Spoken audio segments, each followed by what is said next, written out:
누가복음 2장 8절부터 14절까지의 말씀을 한 절씩 교독하시겠습니다.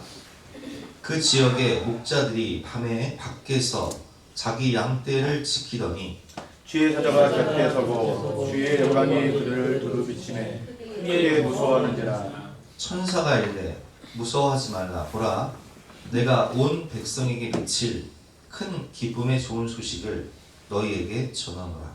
오늘 다윗의 동네에 너희를 위하여 구주가 나셨으니 곧 그리스도라 주시니라. 너희가 가서 강보에 쌓여서 구유에 되어 있는 아기를 보리니 이것이 너희에게 표적이니라 하더니 호련히 수많은 천군이 그 천사와 함께 하나님을 찬송하여 함께 읽겠습니다. 지극히 높은 곳에서는 하나님께 영광이요 땅에서는 하나님이 기뻐하신 사람들 중에 평화로다 하리라. 아멘. 오늘 말씀의 제목은 영원한 평화를 기다리는 사람들이라는 제목으로 본 말씀을 위해서 함께 은혜를 나누고 하겠습니다. 우리가 예배하고 있는 이 시간에도 전 세계 여러 나라에서는 전쟁으로 인해서 무고한 어린이들과 민간인들이 많이 죽고 있습니다. 그 전쟁 통해 제대로 음식도 못 먹고 추위와 굶주림과 또 가족을 잃은 슬픔 가운데 떨고 있는 그 영혼들을 생각하면 참 우리가 사는 이 세상에 전쟁이 없는 그런 평화로운 세상이 온다면 얼마나 좋을까. 간절한 소망, 간절한 기다림이 있다면 정말 영원한 평화가 있는 세상일 거예요. 이스라엘과 하마스의 전쟁, 러시아와 우크라이나의 전쟁, 그뿐만 아니라 우리도 분단 국가, 아직 전쟁이 끝나지 않은 휴전 상태에 있는 나라이기 때문에 우리 아들들이 군대를 끌려가야 돼요. 그래서 지금 예준이가 군대 가 있고, 또 이제 내년에 성민이가 가고, 그리고 진겸이가 가고, 지금 줄 섰어요. 지금 참 슬픈 현실이죠. 전쟁이 없는 나라라면, 전쟁이 없는 세상이라면 얼마나 좋겠습니까? 그뿐만 아니라 우리는 가정에서도 저도 어렸을 때 우리 가정에서 부모님이 참 이렇게 부부싸움하는 걸 보면서 어렸을 때 참 마음이 너무 많이 아프고 고통을 당했는데, 가정과 또 동네에서도 이웃끼리 많이 싸우는 모습을 보고 여러 가지 갈등과 다툼이 가득한 세상의 모습을 봅니다. 도대체 인간은 왜 이렇게 싸워야만 하는 것일까요? 첫 번째로 우리가 성경을 통해서 왜 인간은 이렇게 싸워야 하는지를 볼 텐데요. 그것은 바로 첫사람 아담에게서부터 시작된 인간의 죄와 탐욕 때문입니다. 하나님께서는 원래 우리를 사랑하셔서 만드신 에덴은 기쁨의 나라예요. 거기에는 전쟁이 없었어요. 거기에는 죽음도 없었고, 거기에는 이별도 슬픔도 없었어요. 거기에는 영원한 생명이 있었고, 그 나라는 평화의 나라였고, 사랑의 나라였고, 기쁨의 나라였어요. 근데 그것이 가능했던 이유는 그 에덴을 통치하시는 왕이 누구세요? 하나님이시니까. 하나님은 사랑이시니까. 사랑의 왕이신 하나님이 통치하시니까 거기엔 전쟁도 없고 슬픔도 없고 기쁨과 평화가 가득한 나라였죠. 하나님께서 하나님의 왕되심을 인정하시기 위해서 우리에게 모든 것을 주시되 동산 중앙에 있는 선악을 알게 하는 나무는 먹지 마라. 그것을 네가 먹는 날에는 반드시 죽게 될 것이다. 이렇게 말씀하셨어요. 하나님의 왕권을 건드리지 말라는 거예요. 근데 사탄은 우리를 유혹할 때 뭐라고 유혹하죠? 네가 이 선악을 알게 하는 나무 열매를 먹으면 네 눈이 맑아져서 네가 하나님이 되는 거야. 하나님이 어디 있어? 천국과 지옥이 어디 있어? 네 맘대로 살아야지. 유혹을 하는 거예요. 너희가 그것을 먹는 날에는 너희 눈이 밝아져 하나님과 같이 되어 선하게 할 줄 하나님이 하십니다. 여자가 그 나무를 본즉 먹음직도 하고 보암직도 하고 지혜롭게 할 만큼 탐스럽기도 한 나무이지라. 여자가 그 열매를 따먹고 자기와 함께 있는 남편에게도 주매 아담도 먹고 하와도 먹죠. 자, 그때부터 무엇이 옵니까? 인간에게 전적 타락. 정말 인간이 왕이 돼요. 내 마음대로 살아요. 이게 인본주의의 시작이죠. 그러나 하나님께서 말씀하신 대로 내가 반드시 죽게 될 것이다. 그래서 우리에게는 영적 죽음, 성령이 떠나가고 육적 죽음, 너는 흙이니 흙으로 돌아갈 것이다. 그리고 영원한 죽음, 죽어 심판마다 지옥에 갈 수밖에 없는 삼중적 죽음이 왔다는 거예요. 하나님께서 아담에게 물으십니다. 이르시되 누가 너의 벗었음을 내게 알려느냐. 내가 내게 먹지 말라 명한 그 나무 열매를 네가 왜 먹었냐 물으니까 아담이 딱 손가락을 이렇게 가리키면서 저 여자야. 내가 저 여자 만나서 되는 게 없어. 근데 이 여자 누가 보내준 거예요? 하나님이 보내주신 거예요. 하나님이 주셔서 나와 함께 있는 저 여자 때문에 내가 이 선악과를 먹었습니다. 자, 누가 먹었어요? 내가 먹었어요. 근데 누구 핑계대요? 아내 핑계대요. 아담은 분명 자유의지가 있었어요. 그리고 선악과를 먹지 말라고 한 그 하나님의 명령을 누가 직접 들었습니까? 아담이 직접 들었어요. 본인이 직접 들어놓고 본인이 먹어놓고 저 여자 때문에 되는 일이 없다는 거예요. 그래서 부부싸움 할 때 가장 많이 하는 말이 뭐예요? 내가 당신 만나 되는 일이 없어. 우리 아까 뭐라고 인사했죠? 당신을 만난 것이 내 인생의 가장 큰 축복입니다. 이렇게 인사해야 되는데 당신 만나 되는 일이 없어. 이렇게 싸우는 거예요. 부부 갈등이 시작됩니다. 그뿐만이 아니라 형제 갈등이 시작되죠. 인류 최초의 살인은 어디 있습니까? 아담과 하와가 아들을 낳아요. 가인과 아벨을 낳는데 둘 다 하나님께 예배를 드리는데 하나님이 신령과 진정으로 예배를 드렸던 아벨의 예배를 받으시지만 형식적으로 가식적으로 예배를 드렸던 가인의 예배는 받지 않으시죠. 그래서 이 시기와 분노를 절제하지 못하고 가인은 아벨을 돌로 쳐 죽입니다. 최초의 살인은 가정에서 일어났다는 거예요. 형제 갈등 그리고 이웃과의 싸움이 생기는 거예요. 창세기 4장 23절 라멕이 아내들에게 이르되 아다와 실라여 내 목소리를 들으라.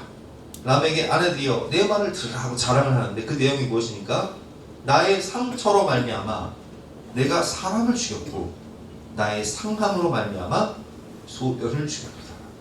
자, 소년을 죽인 이유가 뭐예요? 그 소년이 나에게 상처를 냈다는 거예요. 나를 상하게 했다는 거예요. 그래? 내 눈에 눈물 나게? 네 눈에 피눈물 나야 돼. 그래서 율법에 눈은 눈으로 이는 이로만 이렇게 정하셨는데 아니 네가 내 눈에 눈물 나게 했으니까 너는 피눈물 나야 돼. 넌 죽어야 돼. 하고 사람을 죽이는 거예요. 여러분 주차 문제 때문에 얼마 전에 어떤 사람이 싸우다가 집에 있는 일본도를 가지고 사람의 양팔을 잘라버렸어요. 그래서 그 사람 죽었어요. 와, 우리나라에 있을 수도 있었던 얘기예요. 그럼 이런 일들이 왜 벌어지냔 말이에요. 인간이 분노를 참지 못하고 그냥 막 층간소음 때문에 또 주차 문제 때문에 이웃들이 서로가 서로를 죽이는 이런 세상이 오게 된 거예요. 그뿐만이 아닙니다. 네피림의 후손들 이제는 하나님의 아들들이 사람의 딸들을 취함으로 인해서 네피림의 후손들이 생겨나게 되죠. 창세기 6장 사람이 땅에 번성하기 시작할 때에 그들에게서 딸들이 나니 하나님의 아들들이 사람의 딸들의 아름다움을 보고 자기들이 좋아하는 모든 여자를 아내로 삼는지라. 셋 계통의 믿음의 사람들이 가인계 통해 사람의 딸들과 결혼하기 시작한 겁니다. 근데 그 결과 3절 말씀에 여호와께서 이르시되 나의 영이 영원히 사람과 함께 하지 아니하리니 이는 그들이 육신이 되니라. 성령의 사람들이 영에 속한 사람들이 육에 속한 사람들로 떨어지는 거예요. 그래서 그들의 날은 120년이 되리라. 수명이 축소가 되죠. 4절 말씀에 당시의 땅에는 네피림이 있었고 그 후에도 하나님의 아들들이 사람의 딸들에게로 들어가 자식을 낳으니 그들은 용사라 고대의 명성 있는 사람들이었더라. 이 뜻은 네피림의 후손들은요 용사인데 이제 원어로 이제 해석을 하면 사람 사냥꾼이라는 뜻이에요. 동물을 사냥하지 않고 사람을 사냥해요. 그러면 왜 사람을 사냥할까요? 정복을 하는 거예요. 약탈을 하는 거예요. 조공을 받는 거예요. 그래서 이제 나라를 세우고 그리고 침략 전쟁을 하기 시작하는 거예요. 누가? 하나님의 아들들이 사람의 딸들을 만나서 네피림의 후손들이 생기니까. 그래서 하나님께서 사람의 죄악이 세상의 가득함과 그의 마음으로 생각하는 모든 계획이 항상 악한 뿐임을 보시고 땅 위에 사람 지으셨음을 한탄하사 마음에 근심하시고 노아의 홍수 심판을 통해서 세상을 심판하시지만 이 노아의 방주가 지금 터키에 있는 아라라산에 다 머문다는 말이에요. 그래서 그 중심으로 해서 세계 4대 문명이 생겨요. 근데 창세기 11장을 보면 바벨탑 사건 이후에 생긴 이 세계 문명 국가들의 모습을 보면 창세기 15장에 나와 있는데 여러 나라들이 세력을 만들고 연합을 해서 다른 나라들을 정복하기 시작합니다. 그리고 그 정복당한 국가들이 배반을 해서 전쟁을 하는 모습을 창세기 15장으로 볼 수 있습니다. 소돔과 고모라 이야기죠. 15장 1절 당시의 시날 왕 아므라벨과 엘라살 왕 아리옥과 엘람 왕 그돌라 오멜과 고임 왕 디달이 이 5나라 왕들이 소돔 왕 베라와 고모라 왕 비르사와 아드마 왕 시납과 스보임 왕 뭐 이렇게 어려워요 이름들이. 참 세메벨과 벨라고 소갈람과 싸우니까 참 이름들이 참 어려워요. 여러분 저기 그 기도하실 때도요 임종문 목사라고 하면 어렵잖아요, 그죠? 그러니까 그냥 목사님이라고 하세요. 잘 발음도 안 되잖아요. 아이고 참. 근데 3절에 보니까 이들이 다 시딤 골짜기 곧 지금의 사해죠. 염해에 모여서 싸워요. 이들이 12년 동안 그돌라오멜을 섬기다가 제 13년에 배반을 해버리거든요. 그러니까 조금 바치는 게 힘들잖아요. 세금 계속 내가 돈 벌어가지고 세금을 다 내니 약탈당하니 싸울 수밖에 없는 거죠. 그래서 이런 현상들이 네피림의 후손들 세계 문명이 생긴 이후에 계속된 거예요. 그래서 우리나라도 뭐 계속 뭐 위아래로 뭐 침략 당하고 전쟁을 하고 또 나라가 갈라지고 또 싸우고 지역으로 갈라지고 싸우고 삼국시대 뭐 계속 이게 쳇바퀴 도는 거예요. 인간의 탐욕이 죄악이 하나님 중심에서 인간 중심으로 변하다 보니까 이제는 내 마음대로 내게 손해를 끼치면 싸울 수밖에 없는 거예요. 부부 갈등, 이웃 갈등, 전쟁의 시작. 만화 진격의 거인의 결말. 임집사님 진격의 거인 봤죠? 안 봤어요? 주임사님 진격의 거인 보셨죠? 우리 애들이 진격의 거인을 보는 거예요. 제가 도대체 무슨 내용인가 하고 보니까 이 내용이요 참 내용이 깊어. 많은데도 깊어. 굉장히 깊은 내용을 담고 있는데 그 결말이 뭐냐? 그 결말이 뭐냐면 아무리 주인공들이 희생하며 생명을 구하기 위해서 인류를 구원하기 위해서 애를 쓰고 자기의 목숨을 바치며 평화를 추구해도 인간의 역사는 끊이지 않는 징후와 갈등으로 전쟁이 계속된다. 이런 결말이에요. 그게 인간을 너무 잘 아는 거죠. 이 작가가. 여러분 이스라엘과 하마스의 전쟁을 보세요. 이스라엘이 예수님께서 예언을 하시죠. 예루살렘이 멸망당할 것이다. 주 70년 로마 기도장군에서 멸망을 당해요. 그리고 이스라엘 백성들이 그때부터 우리가 다 아는 내용이에요. 쉐마 교육을 통해서 탈무드를 배워요. 세계 곳곳으로 흩어져서 나라가 없어진 이후에 이 하나님의 말씀을 붙잡고 어렸을 때부터 하나님의 말씀을 외우고 배워야 하기 때문에 이들은 다 글을 알아요. 그리고 탈무드를 통해서 지혜를 배웠기 때문에 뭐 유럽과 러시아로 흩어진 이 백성들이 세계의 모든 금융을 정복해버려요. 그래서 우리가 아는 은행, 보험, 주식 이거 다 유대인들이 만든 거예요. 그러니까 유럽 같은 경우는 유대인들이 경제를 장악하는데 독일 같은 경우는 그 경제권의 90%를 유대인들이 장악해버려요. 그러니까 유럽에 있는 사람들은 글을 모르잖아요. 그 당시엔 글을 몰랐어요. 사람들이. 글을 아는 사람들이 5%도 안 돼. 그러니까 돈 다 벌면 그냥 다 유대인들이 그냥 가져가는 거예요. 열 받아 안 받아? 열 받아. 그러니까 세계 2차 세계대전에 유대인들이 600만 명이나 학살을 당한단 말이에요. 그러니까 유대인들 입장에서는 자기들이 어느 나라에 있든 불안한 거예요. 그냥 다 뺏기고 다 죽임 당하니까 학살 당하니까. 그래서 나라를 세우자. 로스차일드 가문 같은 위력자들을 중심으로 해서 영토 회복 운동이 일어나요. 영국의 도움과 유엔의 도움으로 이스라엘 국가가 창립이 되는데 이스라엘은 전 세계 금융권을 장악한 부자들이 많으니까 막강한 경제력과 군사력을 가지고 전쟁을 하기만 했다면 팔레스타인 지역을 계속 점령하는 거예요. 그러니까 팔레스타인 사람들 입장에서는 어때요? 아니 2000년 동안 우리 땅이었는데 어느 날 뭐 이스라엘이라는 나라가 국가를 세우더니 계속 우리 땅을 빼앗기 시작해. 집을 빼앗기 시작해. 영토 분쟁이 일어나는데 그러면 여러분 이스라엘도 입장이 있고 하마스도 입장이 있잖아요. 서로 영토를 빼앗아야 되고 서로 자기 입장이 있어. 그러니까 지금 이스라엘 하마스가 이렇게 전쟁을 하는데 여러분 이거는 우리가 이스라엘 편에서 보면 이스라엘이 맞고요. 우리가 팔레스타인 입장에서 보면 팔레스타인이 맞는 거예요. 자기 입장이 있는 거야. 결론이 뭐다? 답이 없다. 답이 없는 거예요. 그래서 이 전쟁은, 이 테러는, 이 갈등은요 계속될 거예요. 특별히 이스라엘의 온건파 지도자들이나 아니면 이스라엘 주변에 이집트나 요르단 같은 온건파 지도자들, 협상을 했던 지도자들이요 다 자국민에 의해서 암살당했어. 그 온건파가 설 수 없어.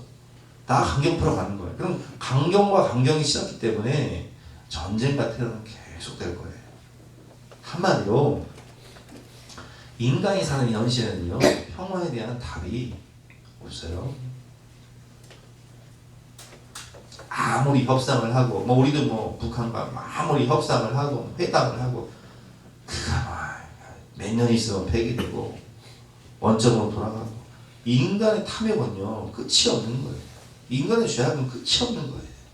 다 자기 중심인데 자기 입장에서 수틀리면 끝나는 거예요. 그렇다면 어떻게 해야 전쟁이 없는 아름답고 평화로운 세상이 이 땅에 오게 될 수 있을까요? 그 해답은 바로 성경에 나오는 바로 우리가 잃어버린 하나님의 나라, 평화의 나라, 그 잃어버린 에덴의 회복이에요. 우리 어렸을 때 수련회 가면 이 찬양 많이 불렀습니다. 세상은 평화 원하지만 전쟁의 소문 더 늘어간다. 이 모든 인간 고통 두려움뿐 그 지겨움 끝없네. 이 무슨 뜻입니까?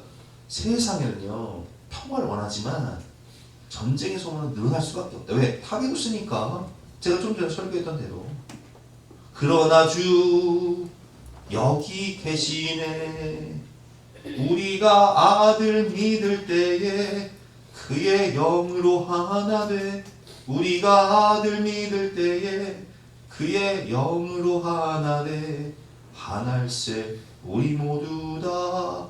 하나일세 우리 모두 다. 하나일세 우리 모두 다. 하나일세. 우리가 예수를 믿고 다 천국 백성이 돼야지만이 진정한 평화의 나라가 온다. 그래서 인간은 제가 수요일 때 그런 말씀을 드렸죠. 인간의 그 기다림의 관점이 관심사가 다르다. 인간은 이기적이기 때문에 나, 우리 가정, 우리 지역, 우리 민족을 생각하지만 하나님은 뭐라고 말씀했죠? 모든 민족, 모든 영혼이 다 구원받고 다 잘 되길 바란다. 왜? 하나님은 창조주 아버지시기 때문에. 인간은 개인과 자신이 속한 가정과 지역과 나라가 잘 되길 원하지만 그 우리 민족이 잘 되길 원하지만 하나님은 세상 모든 영혼, 세상 모든 민족, 세상 모든 나라가 다 구원받고 잘 되시길 원하신다는 거예요. 그것이 바로 하나님이 원하시는 하나님 나라, 잃어버린 평화의 나라, 에덴의 회복이죠.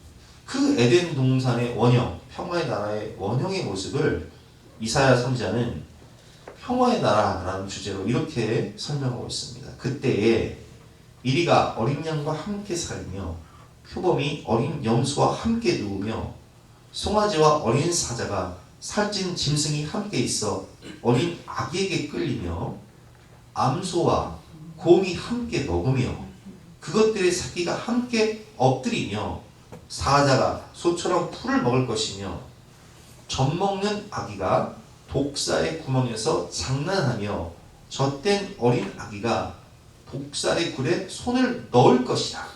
내가 거룩한 산 모든 곳에서 해됨도 없고 상함도 없을 것이니 이는 물이 바다를 덮은 같이 여호와를 아는 지식이 세상에 충만할 것임이니라. 와, 이런 아름다운 나라. 우리 어렸을 때 부르던 찬양이죠. 사막에 샘이 넘쳐 흐르리라. 사막에 꽃이 피어 향내 내리라. 주님이 다스릴 그 나라가 되면은 사막이 꽃동산 되리. 사자들이 어린 양과 뛰놀고 어린이도 함께 뒹구는 참사랑과 기쁨의 그 나라가 이제 속히 오리라. 독사굴에 어린이가 손 넣고 장난쳐도 물지 않는 참사랑과 기쁨의 그 나라가 이제 속히 오리라. 참사랑과 기쁨의 나라, 영원한 평화가 있는 하나님의 나라가 와야지만이 해답이 있는 거예요. 그 나라가 완성되어야 되는 것이죠. 그렇다면 여러분, 또 이제 질문이 있어요. 그럼 어떻게 하나님 나라가 완성되는 것입니까? 그 하나님 나라의 완성을 위해서 평화의 왕이신 예수님이 하나님 나라 회복을 위해 평화의 왕으로 이 땅에 오신 거예요. 그래서 예수님은 예루살렘에 입성하실 때 뭘 타고 입성하십니까? 나귀를 타고, 그것도 어린 새끼 나귀를 타고 입성을 하십니다. 누가복음 19장 35절. 그것을 예수께로 끌어와서 자기들의 겉옷을 나귀 새끼 위에 걸쳐놓고 예수를 태우니 가실 때 그들이 자기의 겉옷을 기에 펴더라. 이르되 찬송하리로다. 주의 이름으로 오시는 왕이요 하늘에는 평화요 가장 높은 곳에는 영광이로다. 이렇게 외치면서 예수님을 맞아들이죠. 그리고 팍스 로마나 모든 길은 로마로 통한다. 로마가 원하는 평화는요, 정복 전쟁을 통한 평화였습니다. 학살과 약탈, 조공을 마치는 노예가 있는 평화였죠. 그러나 무력으로 세상을 정복한 로마 앞에서 예수님은 뭐라고 말씀하시죠? 칼로 일어선 자는 칼로 망한다 말씀하시며 십자가를 통해 화목하게 하셨다는 거예요. 마태복음 26장 51절 말씀. 예수와 함께 있던 자 베드로죠. 우리 베드로 형님이 이 알고의 귀를 다 잘라버린다는 말이에요. 그때 예수께서 이르시되 내 칼을 도로 칼집에 놓으라. 칼을 가지는 자는 다 칼로 망하느니라. 그리고 이런 말씀하세요. 너는 내가 내 아버지께 구하여 지금 12군단이나 더 되는 천사를 보내시게 할 수 없는 줄로 아느냐? 여러분, 예수님이 능력이 없으십니까? 천군 천사를 동원할 능력이 없으시냐고요. 우리 예수님은 삼위일체 하나님이시고 지구라는 작은 별, 로마라는 그 국가 그냥 훅 불어버리시면 끝나요. 그러나 힘이 없어서 십자가를 지시는 게 아니에요. 참된 평화의 나라 하나님 나라를 완성하시기 위해서, 구원을 완성하시기 위해서, 내가 만일 그렇게 하면 이런 일이 있으려 한 성경이 어떻게 이루어지겠느냐 하시며 묵묵히 세상을 구원하기 위한, 평화를 완성하기 위한, 하나님 나라를 완성하기 위한 십자가의 길을 가시는 거예요. 그래서 예수님께서 십자가에서 다 이루었다 말씀하실 때 이 평화의 나라가 이루어지는데, 에베소서 2장 13절 말씀 이렇게 표현하고 있습니다. 이제는 전에 멀리 있던 너희가, 왜 멀리 있어요? 죄 때문에 부부가, 형제가, 이웃이 원수가 되고 인간의 탐욕, 나중심의 이 철학 때문에 모든 민족, 나라가 전쟁할 수밖에 없는 그 상황 가운데 이제는 멀리 있던 너희가 그리스도 예수 안에서 그리스도의 피로 가까워졌느니라. 그는 우리의 화평이시니라. 둘로 하나를 만드사 원수된 것 곧 중간에 막힌 담을 자기 육체로 하시고, 십자가에서 찢기실 때, 몸이 찢기실 때 한 손에는 하나님의 손을, 또 한 손에는 사람의 손을 붙잡으시며 화해, 화목 제물이 되신 거예요. 그래서 하나님과 인간 사이를 화목하게 하시고 인간과 인간 사이를 화목하게 하시며 자기의 육체를 허심으로, 16절 말씀, 또 십자가로 이 둘을 한 몸으로 하나님과 화목하게 하려 하십니다. 원수된 것을 십자가로 소멸하시고, 또 오셔서 먼 데 있는 너희에게 평안을 전하시고 가까운 데 있는 자들에게 평안을 전하셨으니 이는 그로 말미암아 우리 둘이 한 성령 안에서 아버지께 나아감을 얻게 하려 하십니다. 그러므로 이제부터 너희는 외인도 아니요 나그네도 아니요 오직 성도들과 동일한 시민이요 하나님의 가족이라. 그래서 우리는 형제님 이렇게 부르죠. 자매님. 왜? 하나님의 가족이 되었기 때문에. 그래서 교회 공동체는 가족 공동체죠. 십자가에서 평화를 이루신 주님, 테텔레스타, 다 이루었다. 평화를 다 이루신 거예요.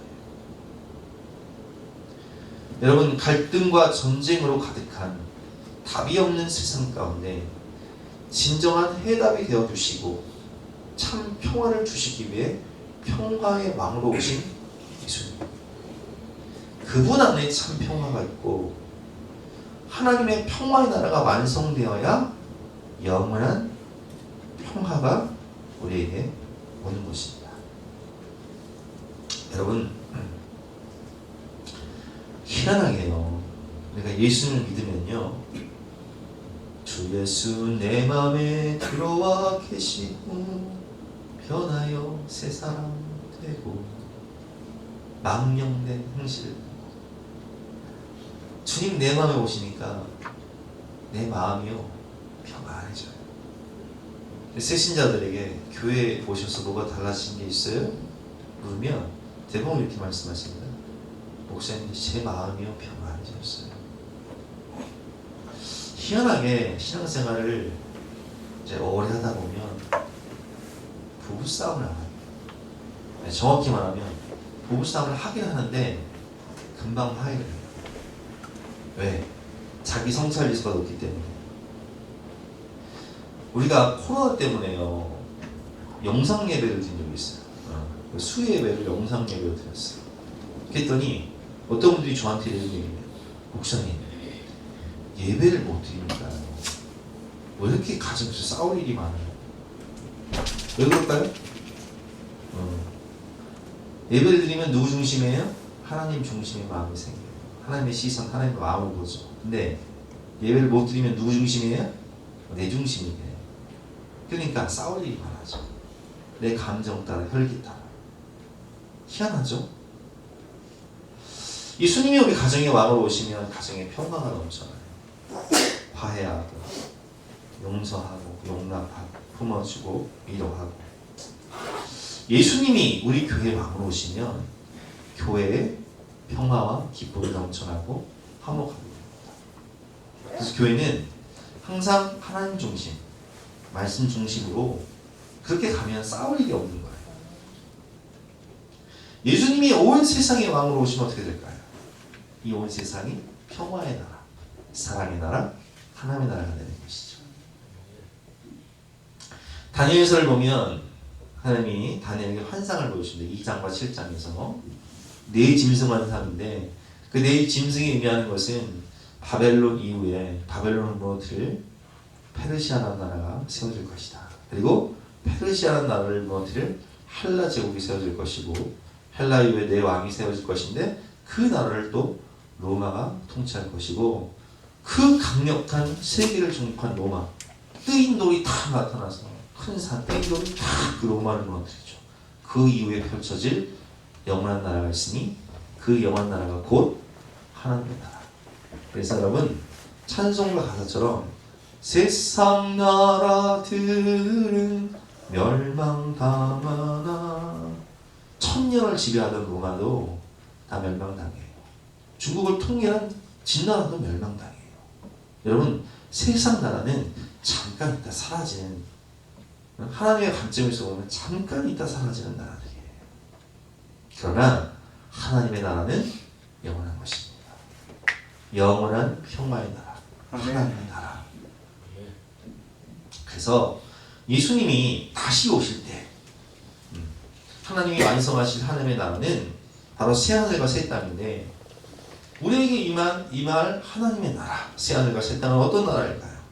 또 내가 보면 거룩한 성 새 예루살렘이 하나님께로부터 하늘에서 내려오니 그 준비한 것이 신부가 남편을 위하여 단장하는 것 같더라. 내가 들으니 보호자에서 큰 음성이 나서 이르되 보라 하나님의 장막이 사람들과 함께 있으니 하나님이 그들과 함께 계시니 그러니까 하나님이 직접 통치하신 나라예요. 애들이 싸울 때 부모가 와야 화해가 되는 거예요. 부모가 다 교통정리를 해줘야 돼요. 하나님이 그들과 함께 계시니 그들은 하나님의 백성이 되고 하나님은 친히 그들과 함께 계셔서 모든 눈물을 그 눈에서 닦아주시니 다시는 사망이 없고 애통하는 것이나 곡하는 것이나 아픈 것이 다시 있지 아니하리니 전 것들이 다 지나갔습니다. 그 나라는 슬픔도 애통도 눈물도 다툼도 이별도 고통도 없는 기쁨과 사랑과 평화가 가득한 빛의 나라예요. 그게 하나님 나라예요. 우리가 가야 할 하나님 나라, 우리가 완성해야 할 하나님의 나라. 그래서 여러분 하나님 자녀들은요 하나님의 나라가 우리 마음 가운데 오기 때문에 하나님이 다니엘에게 이 환상을 보여주시면서 뭐라고 말씀하시죠? 이들의 큰 은총을 받는 사람이여 두려워하지 말라. 평안하라, 강건하라, 강건하라. 그가 이같이 내게 말하매 내가 뭐 힘이 나서 이르되 내 주께서 나를 강건하게 하셨사오니 말씀하옵소서. 하나님의 백성은 평안하라, 강건하라, 강건하라. 두려워하지 말라. 담대하라. 오늘 결론입니다. 평화의 답이 없는 세상 가운데 평화의 나라를 완성하러 오신 평화의 왕 예수님. 그래서 오늘 본문을 보면 온 백성에게 미칠 큰 기쁨의 소식, 하나님께는 영광이요 땅에는 평화로다 이렇게 말씀하고 있습니다. 10절 말씀 같이 읽어보겠습니다. 시작. 천사가 이르되 무서워하지 말라. 보라 내가 온 백성에게 미칠 큰 기쁨의 좋은 소식을 보여주리라. 온 백성에게 미칠 큰 기쁨의 소식이 뭐예요? 예수님을 통해서 하나님 나라가 이 땅에 왔다는 거예요. 그래서 14절 말씀에 보면 지극히 높은 곳에서는 하나님께 영광이요 땅에는 하나님이 기뻐하신 사람들 중에 평화로다. 아멘. 하나님의 나라는 평화의 나라니까 평화가 임해버리는 거죠. 근데 우리가 여기서 확실히 알아야 될 것은 뭐냐면 하나님의 나라는 이미 왔지만 아직 완성된 것은 아니에요. 그래서 하나님의 나라를 우리가 정확히 정리할 때 이미와 아직의 중간 사이에 하나님의 나라는 이미 예수의 초림을 통해서 왔어요. 그래서 천국은 침노하는 자의 것이고 바알셈을 논쟁을 통해서 내가 만약 성령을 힘입어 이 귀신을 쫓아낸 것이면 하나님의 나라가 이미 너희 가운데 임하였다 말씀하셨잖아요. 하나님의 나라 왔어요. 우리에게, 우리 마음에, 우리 가정에, 우리 교회에 왔어요. 그렇죠. 그러나 온 세상에 하나님의 나라가 된 건 아니에요. 그래서 이미 왔지만 아직 완성된 것은 아니다.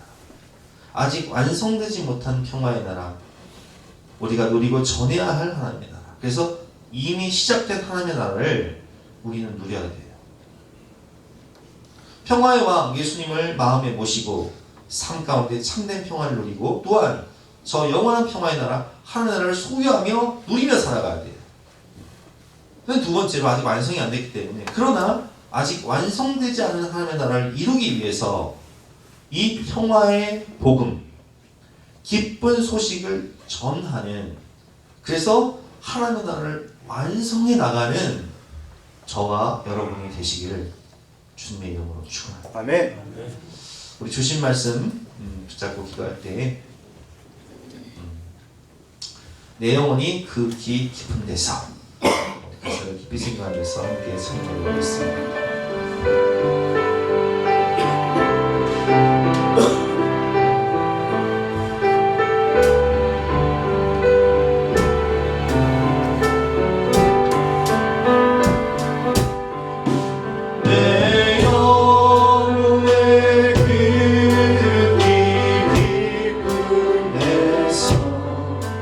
맑은 바람이 불려가네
왕으로 오실 때 우리 교회가 기쁨의 나라, 사랑의 나라가 되는 것입니다. 평화의 왕이신 예수님이 이 세상의 왕으로 오셔서 이 세상이 하나님의 나라가